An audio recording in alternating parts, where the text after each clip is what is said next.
Democratic Representative Jasmine Crockett appeared on Jimmy Kimmel's program on Tuesday evening, where they discussed the fact that Donald Trump has been launching repeated attacks against the Texas lawmaker.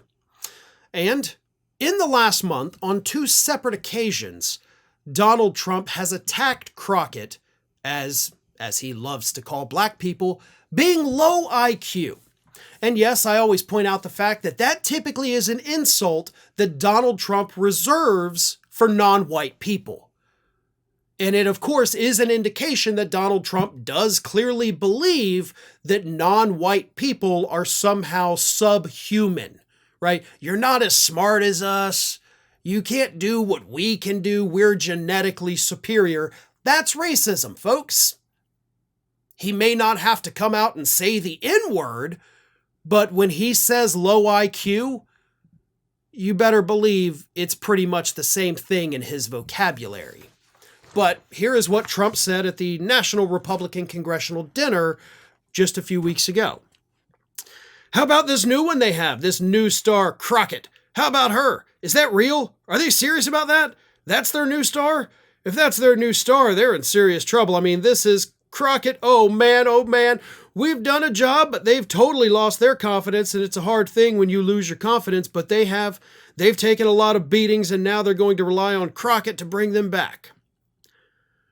And in March, he also did an interview with radio host Vince Coglianese, where he called her a lowlife, low IQ, and just generally went after her. So Kimmel played those clips for Crockett. And Crockett says, "It says a lot when you literally are supposed to be the leader of the free world and you're worried about a rising sophomore in the House. I'm just saying." That's a brilliant thing to say, right? Donald Trump's supposed to be the leader of the free world. Everybody on the planet's supposed to be scared of the guy, supposed to be calling him up to make negotiations about his trade war or negotiations about their ongoing wars. And yet here he is, whining and crying about a woman that has been in office for 2 years and 4 months, right? Like, oh God, oh no, she's low IQ. He's obsessed with her. He's talked about her on multiple occasions. He doesn't have to address her at all. That's not part of his job. But he does it because she is a strong black woman, and nothing terrifies Donald Trump on this planet more than strong black women. So after Crockett made her statement, Kimmel says, "He also called you low IQ. I'm sure you're aware of that. Would you be willing to take an IQ test publicly, head to head against the President of the United States?" And she said, absolutely. And I don't think that's a bad idea. I mean, after all, Donald Trump loves to call people low IQ.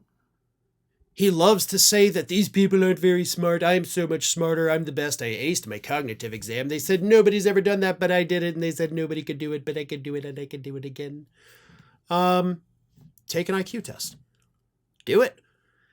You see, what Donald Trump doesn't seem to understand, and I'm assuming it's because he's never actually taken an IQ test, is that an IQ test is not about what you know, right? There are some general knowledge questions in an IQ test. Yes, I have taken one. Passed it flying colors. But it's mostly logic and reasoning. Seeing how your brain connects things and works through problems. That is intelligence. You could know everything in the world and still not be a high IQ individual, right? There's a big difference between intelligence and recall. And Donald Trump doesn't seem to understand that, again, because he's likely never actually had to take a real IQ test. And based on his inability to string sentences together to form coherent and cogent thoughts, I don't think he would do well on one. I mean, his IQ might actually be about room temperature, right? Maybe around 72, depending on how warm or cold you like to keep your house. But that's where I would imagine Donald Trump is, right there at average to slightly below. Crockett, on the other hand, is quick-witted. She is smart. You can see that she's able to come up with ideas and plans and things that other people cannot do super quickly. I think she's actually very high IQ. Based on what I've seen from her, that is indicative of somebody that is exceptionally intelligent. But she didn't just reserve all of her ire for Donald Trump. She went on to say that she believes that Marjorie Taylor Greene is the dumbest person in Congress. On that issue, I disagree. I think she's definitely dumb, don't get me wrong. But if you're going to say the dumbest person in the House is 100% Lauren Boebert. I mean, let's be real. It's Lauren Boebert.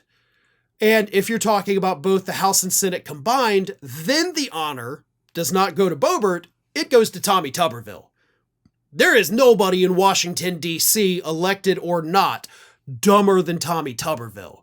So that is the one thing I will disagree with Jasmine Crockett on. In the House, Boebert is dumber than Greene, just barely, but I think it's there. And then overall, nobody's dumber than Tommy Tuberville. And then she took a crack at Elon Musk, and I love this one. She said, "When I tell you that the level of incompetence is almost incomprehensible, when you bring up the idiot known as Elon Musk, he has inflicted so much harm and done so much that even Trump doesn't want to talk about it." Again, not just an attack, but a reminder to this audience of Jimmy Kimmel Live that these are people that are making so many mistakes and doing so many stupid things that even they won't talk about them anymore. That should tell you something. That should wake you up. And again, a very smart way to do it.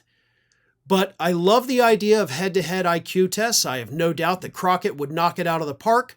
Meanwhile, Donald Trump would still be sitting there blathering on about Hillary Clinton instead of answering the questions. So let's make it happen. Did you know that you might be missing out on wonderful content from me? I mean, you're here already because clearly you like what you see. So if you're not already, please do subscribe to the channel. Make sure you like the video, share them with your friends and family, but also follow me across the rest of the social media world. And it's not that hard to do.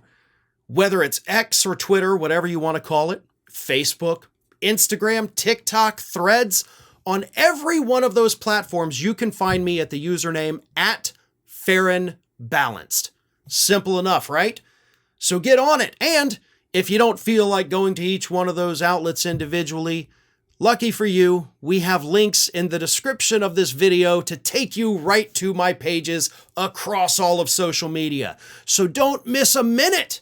And while you're at it, make sure you're also subscribed to the Ring of Fire YouTube channel, which I have been hosting for many, many years now. We've got more than 1 million subscribers over there, and there is fresh content over there every single day of the week. So again, if you're not subscribed, subscribe to this channel, and while you're at it, go subscribe to Ring of Fire at youtube.com/The Ring of Fire and @FarronBalanced across every social media platform.